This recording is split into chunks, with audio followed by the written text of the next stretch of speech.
Hello students, మనం last క్లాస్లో basic definitions of fluids చదువుకున్నాం. ఏమేమి చదువుకున్నాం? దాంట్లో డెన్సిటీ, స్పెసిఫిక్ వెయిట్, ఓకేనా, స్పెసిఫిక్ వాల్యూమ్, స్పెసిఫిక్ గ్రావిటీ, ఇవి చదువుకున్నాం. దాని తర్వాత రిమైనింగ్ బేసిక్ ప్రాపర్టీస్ చదువుకున్నాం. దీంట్లో చాలా ముఖ్యమైనది ఏంటంటే విస్కాసిటీ. విస్కాసిటీ అంటే ఏంటంటే ఫస్ట్ నేను ఎక్స్ప్లెయిన్ చేస్తాను, తర్వాత డెఫినేషన్ చదువుకున్నాము. చూడండి, నేను ఒక లిక్విడ్ తీసుకున్నాను.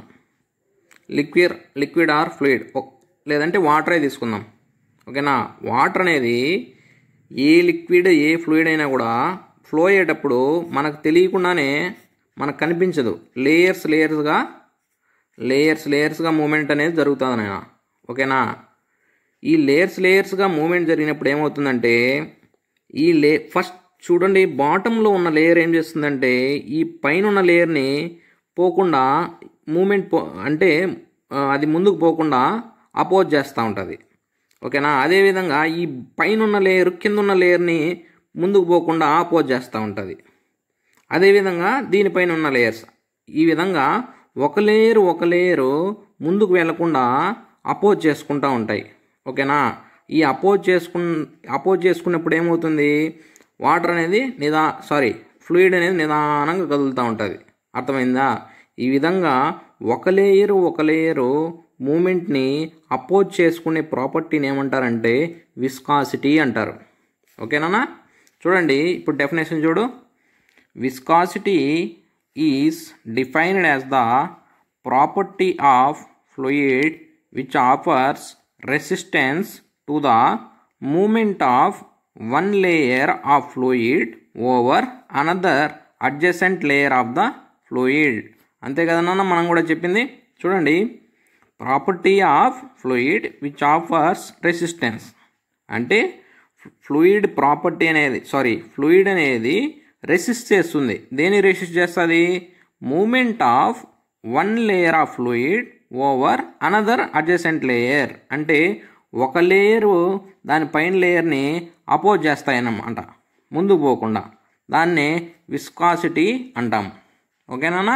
మీరు బాగా గమనిస్తే వాటర్కు చాలా విస్కాసిటీ అనేది చాలా తక్కువగా ఉంటుంది.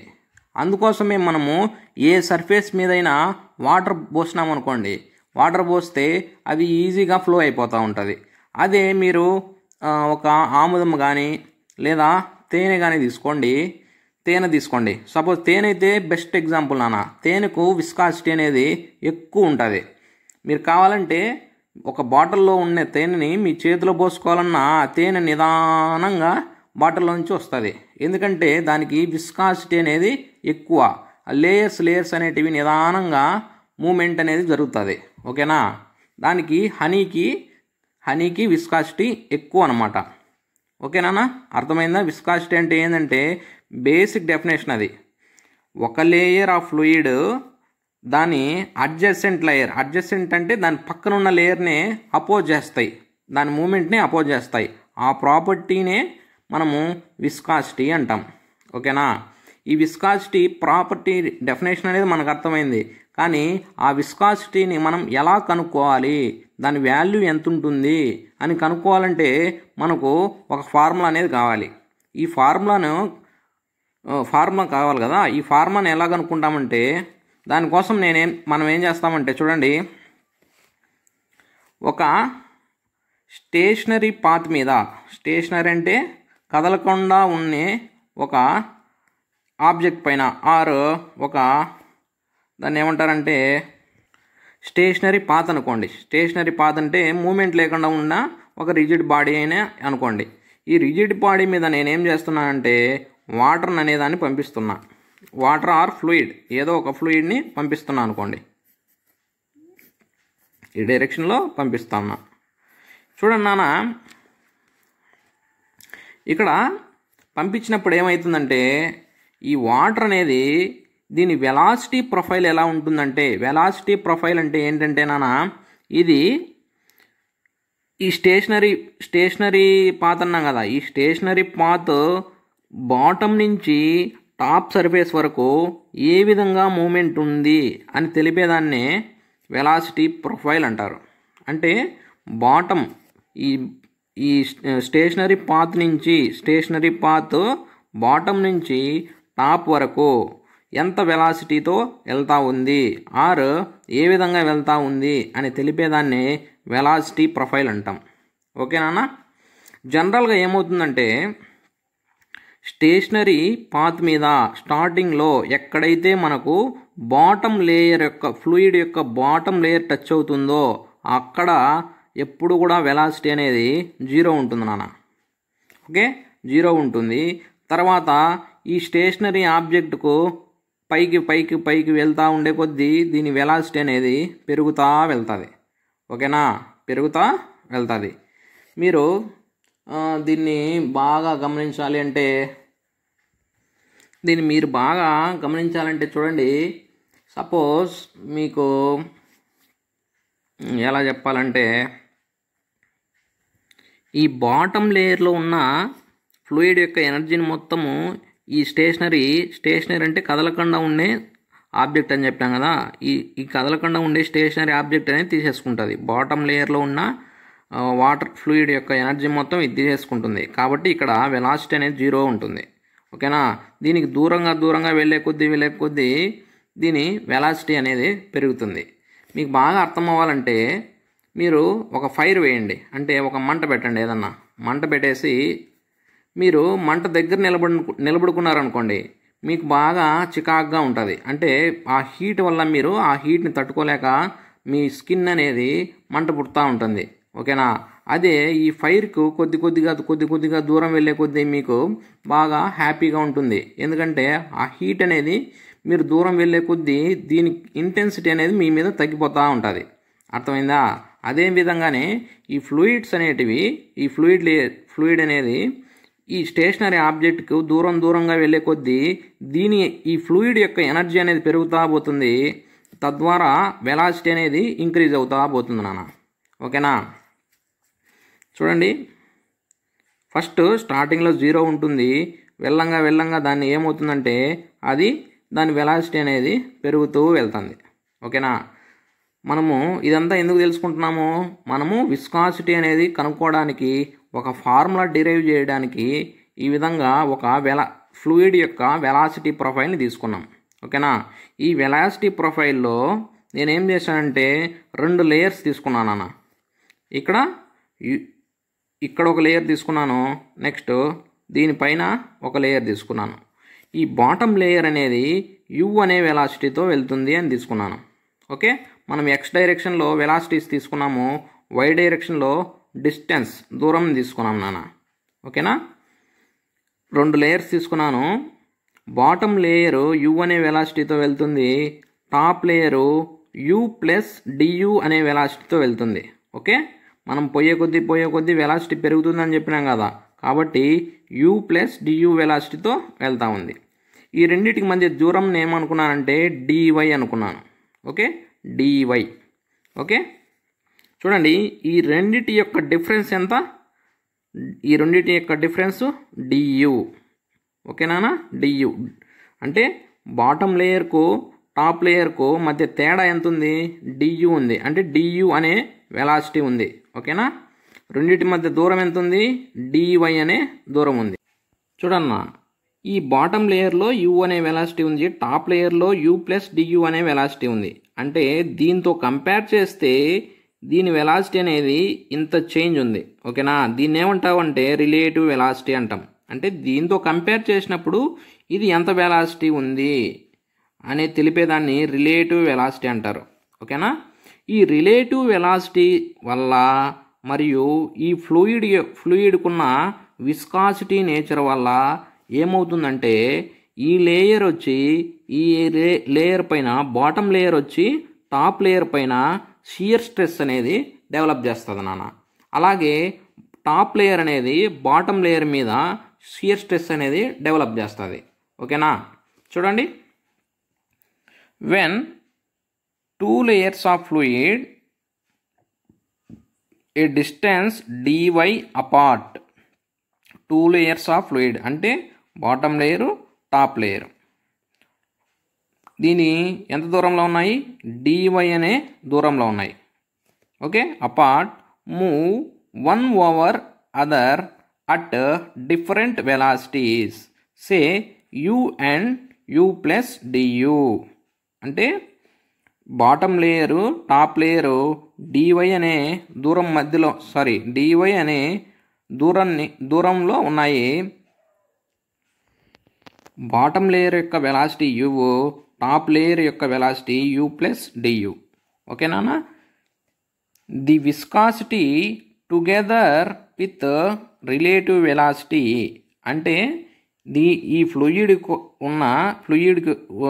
ఉన్న విస్కాసిటీతో పాటు ఈ రిలేటివ్ వెలాసిటీ అంటే ఆల్రెడీ చెప్పినాను, ఈ లేయర్తో పోల్చుకుంటే ఆ లేయర్ ఎంత వెలాసిటీతో వెళ్తుంది అనే తెలిపేదాన్ని రిలేటివ్ వెలాసిటీ అంటారు. ఈ రిలేటివ్ వెలాసిటీతో పాటు ఫ్లూయిడ్కున్న విస్కాసిటీ రెండు కలిపి ఏం చేస్తాయంటే షియర్ స్ట్రెస్ అనేది డెవలప్ చేస్తాయి.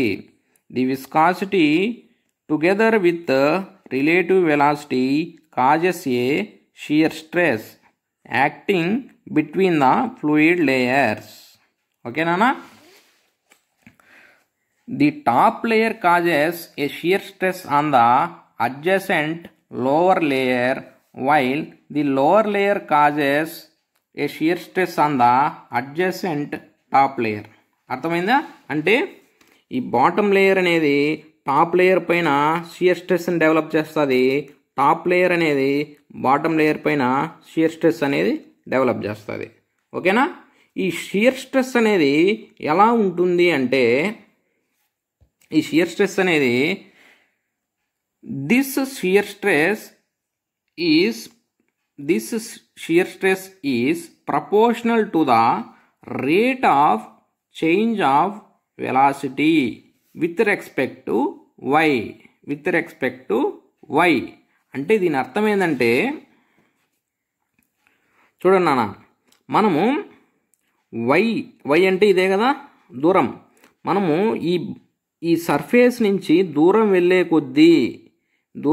కొద్దీ మన షియర్ స్ట్రెస్ అనేది కూడా ఎక్కువ అవుతూ ఉంటుంది.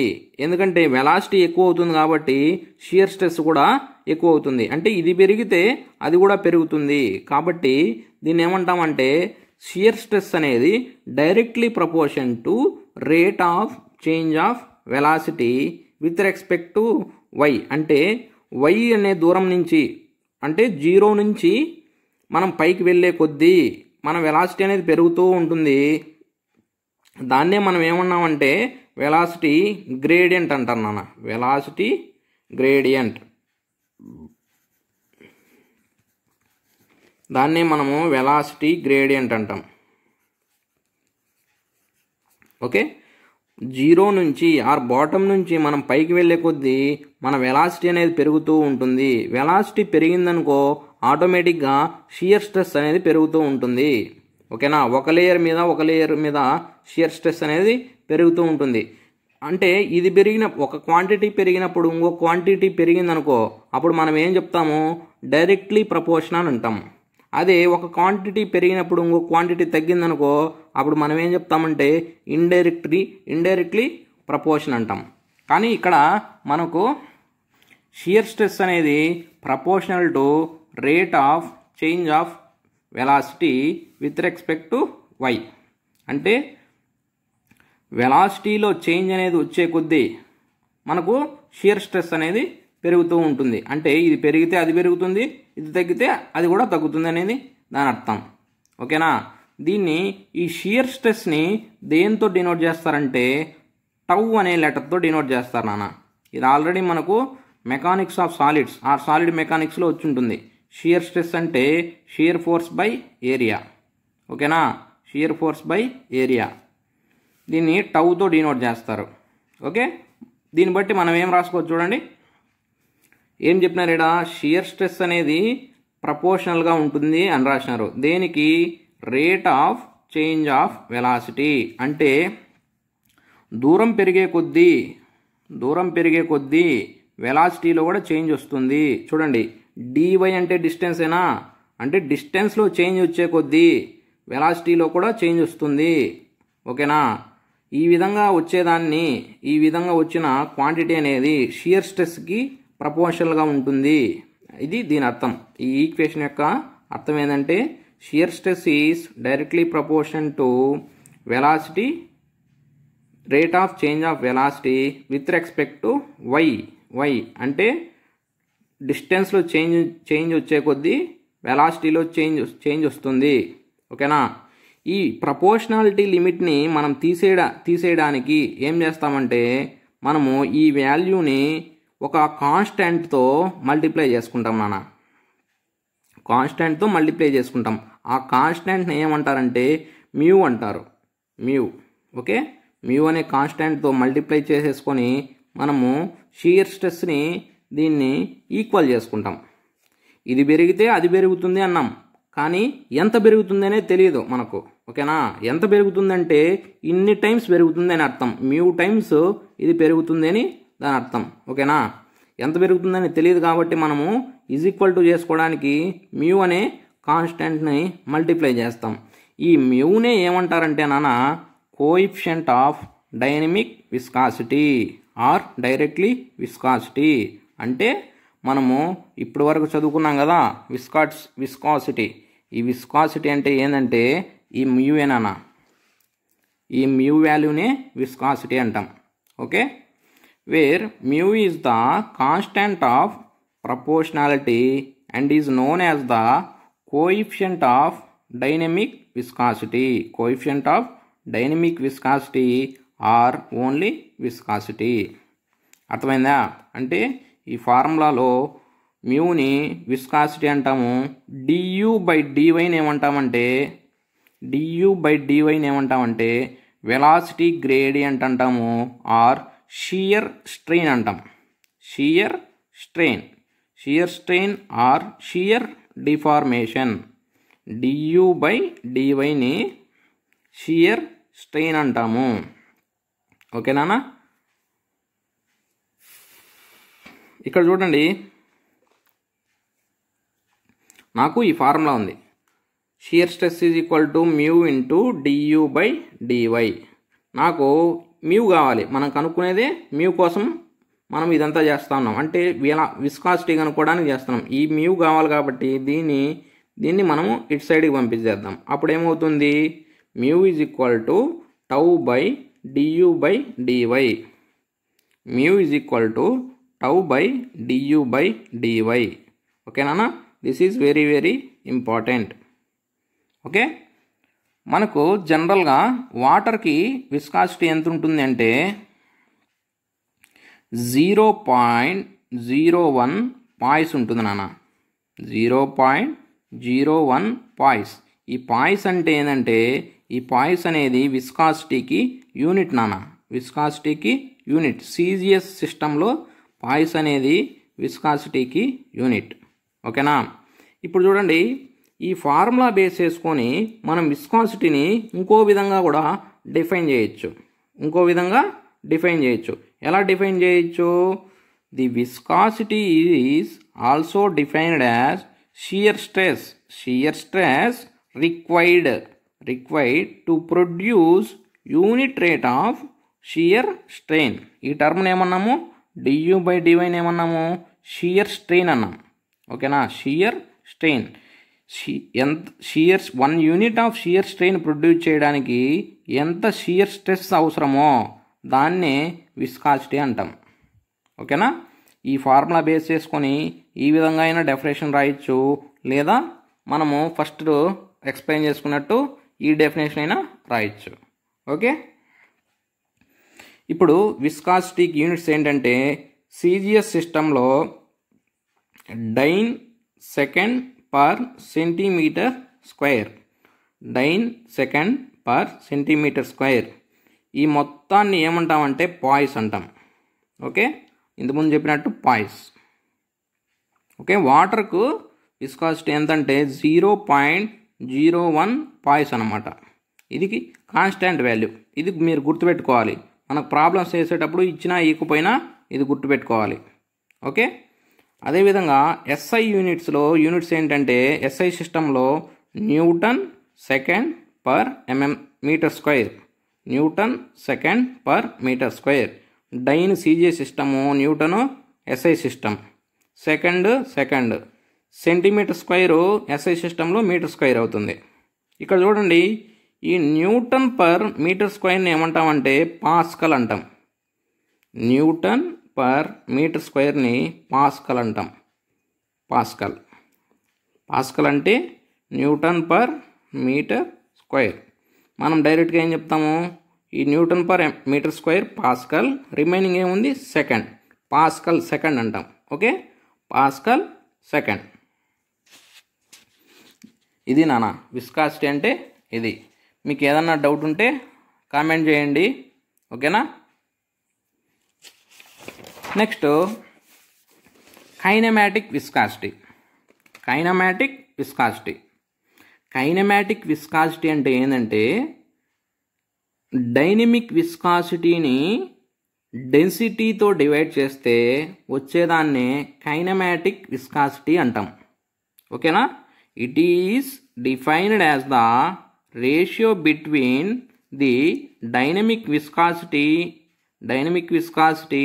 And density of the fluid.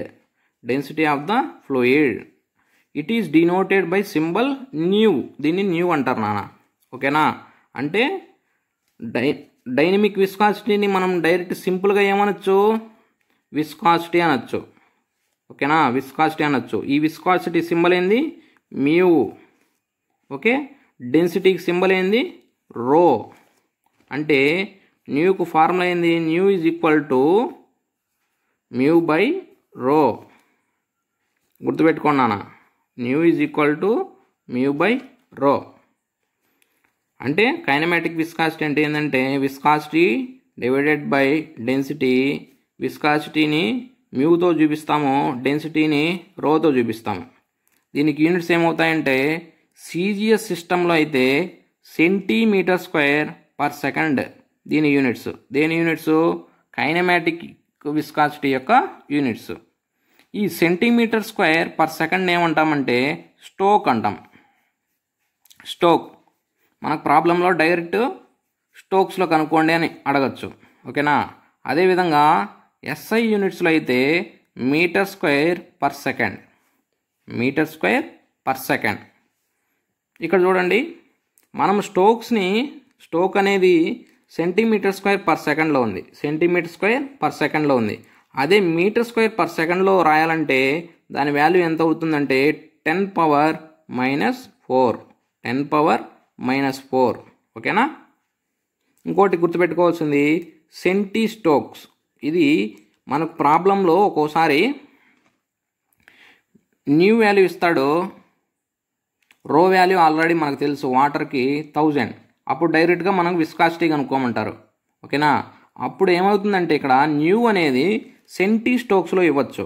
Centi స్టోక్స్లో ఇచ్చి మీకు మ్యూ అనేది కనుక్కోమంటాడు. ఓకేనా. సెంటీ స్టోక్ అంటే ఏంటంటే 1/100 స్టోక్స్ని మనం సెంటీ స్టోక్స్ అంటాం. అంటే దాని అర్థం ఏంది, 1/100 సెంటీమీటర్ స్క్వేర్ పర్ సెకండ్. అంటే 10 power minus 2 centimetre square per second అని దాని అర్థం. ఓకేనా. Okay, this is about today class. ఈరోజు మనము ఏమేమి చూసుకున్నాము, విస్కాసిటీ అంటే ఏంటి, కైనమాటిక్ విస్కాసిటీ అంటే ఏంటి చదువుకున్నాము. ఏదన్నా డౌట్ ఉంటే కామెంట్ చేయండి. ఓకేనా. ఏదన్నా ఎక్స్ప్లెనేషన్లో కూడా ఏదన్నా ప్రాబ్లం ఉన్నా కూడా కామెంట్ చేయండి. Please subscribe to my channel. Okay, thank you.